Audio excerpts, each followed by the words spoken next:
স্বাগত জানাচ্ছি আমাদের আজকের এই গভীর বিশ্লেষণে।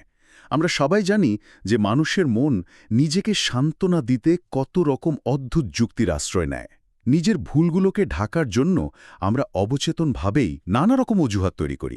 হ্যাঁ, এটা মানুষের খুব সহজাত একটা প্রবৃত্তি। আমরা প্রায়ই এটা করে থাকি। ঠিক, কিন্তু এই আত্মপ্রবঞ্চনা বা সেলফ ডিসেপশন যখন আমাদের আধ্যাত্মিক বিশ্বাসের সাথে মিশে যায়, তখন তার পরিণতি কতটা ভয়ঙ্কর হতে পারে।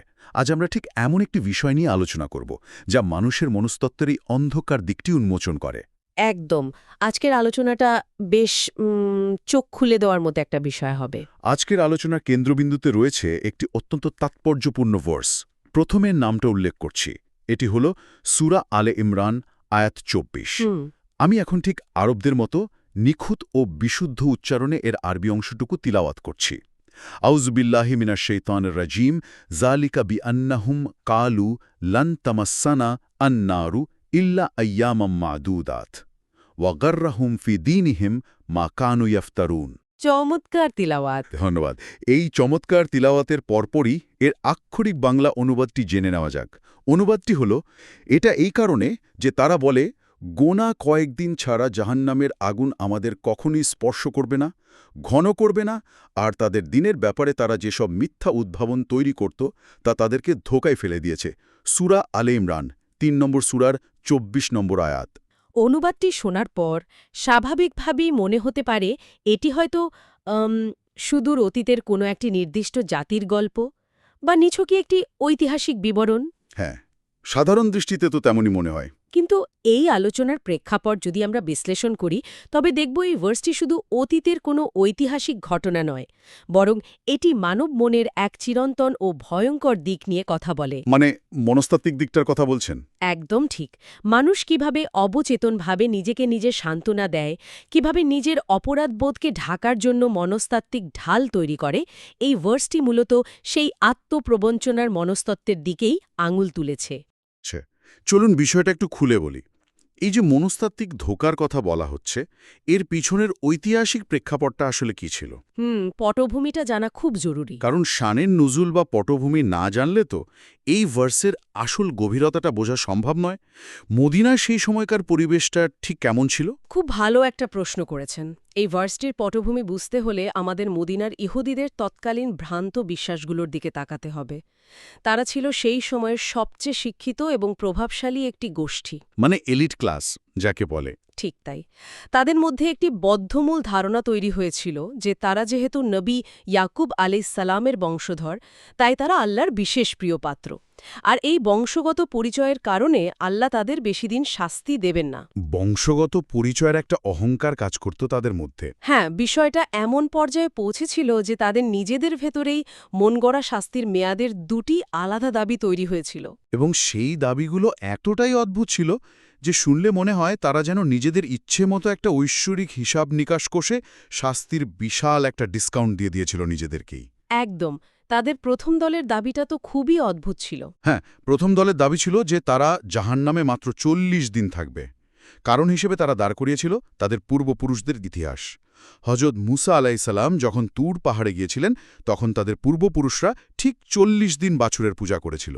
রাইট, সেই ৪০ দিনের পাপ। তাই তারা মনে করত ওই ৪০ দিনের পাপের জন্য ঠিক ৪০ দিনই তাদের জাহান্নামের আগুনে পুড়তে হবে, এর বেশি এক মুহূর্ত নয়। তারা নিজেদের পাপের একটা নির্দিষ্ট মেয়াদ নিজেরাই ঠিক করে নিয়েছিল। আর দ্বিতীয় দলের দাবিটি ছিল আরও অদ্ভুত এবং বলা যায় গাণিতিক। গাণিতিক? সেটা কেমন? তারা বলতো পৃথিবীর মোট বয়স হল ৭,০০০ বছর, আর প্রতি ১,০০০ বছরের বদলে তারা মাত্র একদিন করে জাহান্নামে জ্বলবে।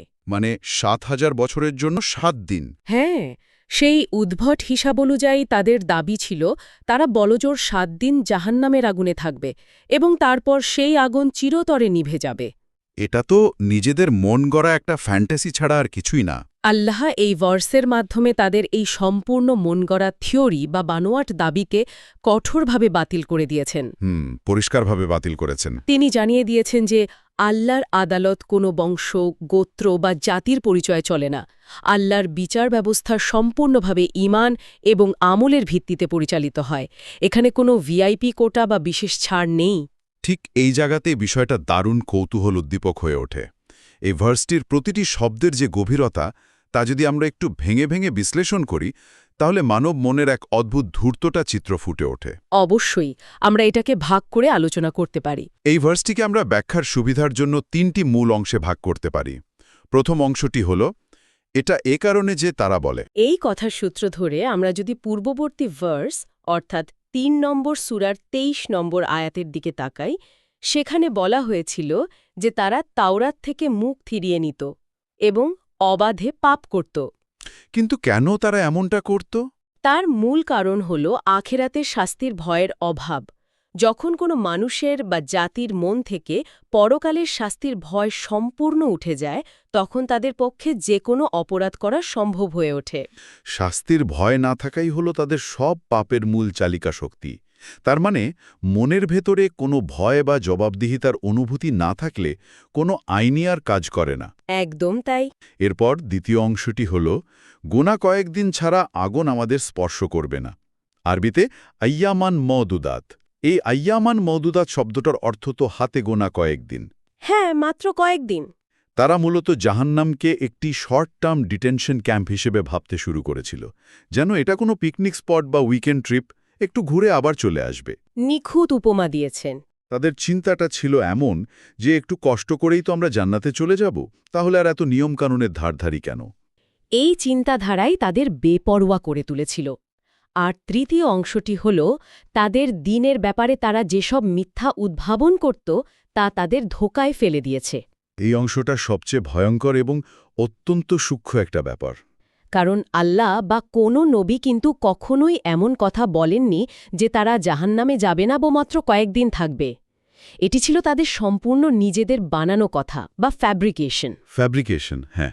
আর এই অংশের সবচেয়ে শক্তিশালী শব্দ হল গার্রাহুম, যার অর্থ হল তাদের ধোঁকা দিয়েছে। অর্থাৎ মানুষ যখন একটা মিথ্যা নিজের সুবিধার্থে তৈরি করে এবং সেই মিথ্যাটা বারবার নিজের মনে আওড়াতে থাকে, তখন একসময় সে নিজেই সেটাকে পরম সত্য বলে বিশ্বাস করতে শুরু করে। ঠিক তাই, নিজেদের জালে নিজেরাই আটকে পড়া। নিজেদের তৈরি করা এই মিথ্যা আশ্বাসই শেষ পর্যন্ত তাদের আত্মপ্রবঞ্চনার গভীর সাগরে ডুবিয়ে মারে। এখন আমরা যদি ঐতিহাসিক প্রেক্ষাপট থেকে বেরিয়ে এসে বৃহত্তর শিক্ষার দিকে তাকাই, তবে এই ভার্স থেকে 5টি সুনির্দিষ্ট মূল শিক্ষা এবং আমাদের বর্তমান সমাজের 5টি বাস্তব উদাহরণের এক অদ্ভুত মেলবন্ধন দেখতে পাব। চলুন তাহলে শিক্ষাগুলো এবং উদাহরণগুলো মিলিয়ে দেখি। প্রথম শিক্ষা হল ইহুদিদের সেই ভ্রান্ত বিশ্বাস। তারা মনে করত তারা আল্লাহর অতি প্রিয় বান্দা, তাই জাহান্নামের আগুন তাদের স্পর্শ করবে না। আর চমকে যাওয়ার মতো বিষয় হল, এই একই মানসিকতা কিন্তু আজকের দিনেও প্রকটভাবে বিরাজমান। আমরা যদি বর্তমান সমাজের দিকে তাকাই, তবে এর হুবহু প্রতিফলন দেখতে পাই। কিভাবে? আমাদের সমাজে এমন অনেকেই আছেন যারা নিয়মিত নামাজ পড়েন না, সুদের মতো মারাত্মক হারামের সাথে জড়িত, অন্যের হক নষ্ট করছেন, কিন্তু অত্যন্ত আত্মবিশ্বাসের সাথে বলেন, আমি তো নবীর উম্মত, জীবনে একবার হলেও তো কালেমা পড়েছি, হয়তো কিছুদিন জাহান্নামে পড়তে হবে, কিন্তু শেষ পর্যন্ত তো ঠিকই জান্নাতে চলে যাব। এটা আমাদের সমাজের একটা খুব কমন চিত্র। এই যে মুসলমানদের জন্য একটু বিশাল সতর্ক বার্তা। এটি এই ভার্সের অন্যতম একটি শিক্ষা। কালেমা পড়ার দোহাই দিয়ে পাপে ডুবে থাকলে পরিণতি কিন্তু সেই ইহুদিদের মতোই হবে। একদম অক্ষরে অক্ষরে মিলে যায়। এই যে নিজের মতো করে একটা মন গড়া ফতোয়া তৈরি করে নেওয়া, এটাই হলো সেই সেলফ ডিসেপশন বা নিজেকে ধোঁকা দেওয়ার মানসিকতা, যা এই ভার্সের আরেকটি মূল শিক্ষা।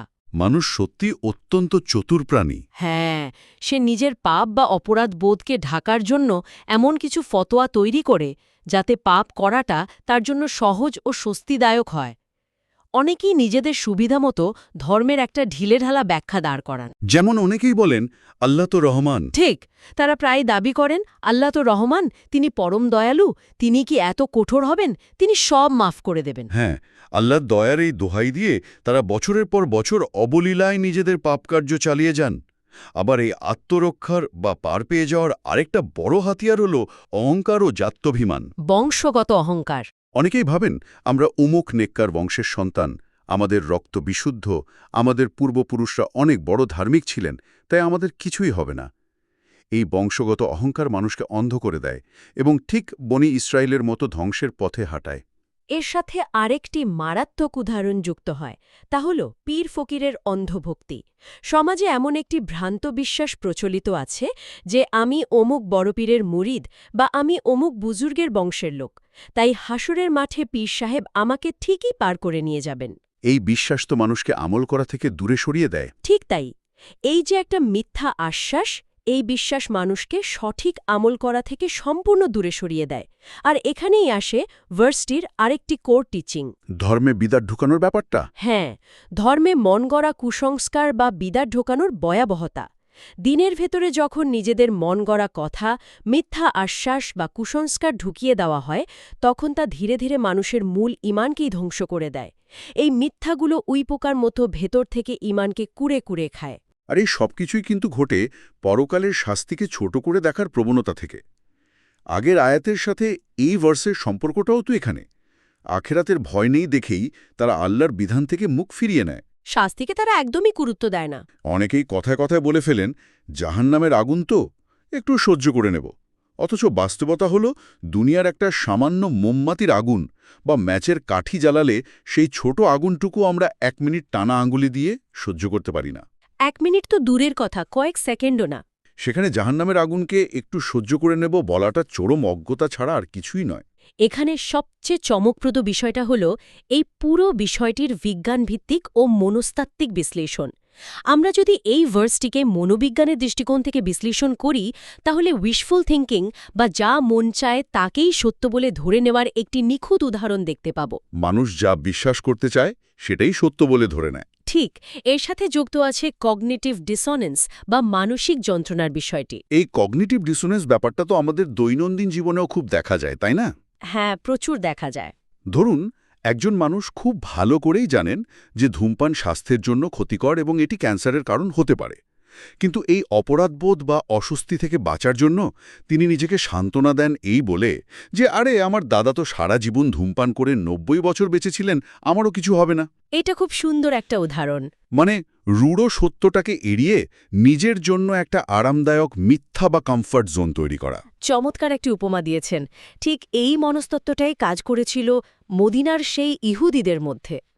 তারা খুব ভালো করেই জানত যে তারা পাপী, তারা আল্লাহর বিধান লঙ্ঘন করছে, কিন্তু তারা সেটা মানতে চাইত না। কারণ এই রূঢ় সত্যটাকে মেনে নেওয়া তাদের জন্য মনস্তাত্ত্বিকভাবে খুব কঠিন ও যন্ত্রণাদায়ক ছিল। তাই সেই মানসিক যন্ত্রণা থেকে বাঁচতে তারা নিজেদের জন্য একটি অত্যন্ত আরামদায়ক মিথ্যা তৈরি করে নিয়েছিল, যে তারা মাত্র কয়েকদিন শাস্তি পাবে। আর এর পাশাপাশি তাদের সেই বংশগত অহংকার তো ছিলই। হ্যাঁ, তাদের মধ্যে তীব্রভাবে কাজ করত সুপিরিয়রিটি কমপ্লেক্স বা নিজেদের শ্রেষ্ঠ ভাবার অহংকার। তারা মনে করত ঈশ্বরের সাথে তাদের যেন কোনো স্পেশাল চুক্তিপত্র সই করা আছে। এই ভার্সটিতে মূলত আল্লাহ মানুষের এই মনস্তাত্ত্বিক ভ্রান্তির জগদ্দল পাথরটাকেই ভেঙে গুড়িয়ে দিয়েছেন। আর শুধু মনোবিজ্ঞান নয়, আমরা যদি অপরাধ বিজ্ঞান বা ক্রিমিনোলজির দৃষ্টিকোণ থেকে দেখি, সেখানেও নিশ্চয়ই এর খুব শক্তিশালী একটা ব্যাখ্যা আছে। কারণ শাস্তির ভয় না থাকলে তো সমাজের কাঠামোই ভেঙে পড়ার কথা। নিশ্চিতভাবেই আছে।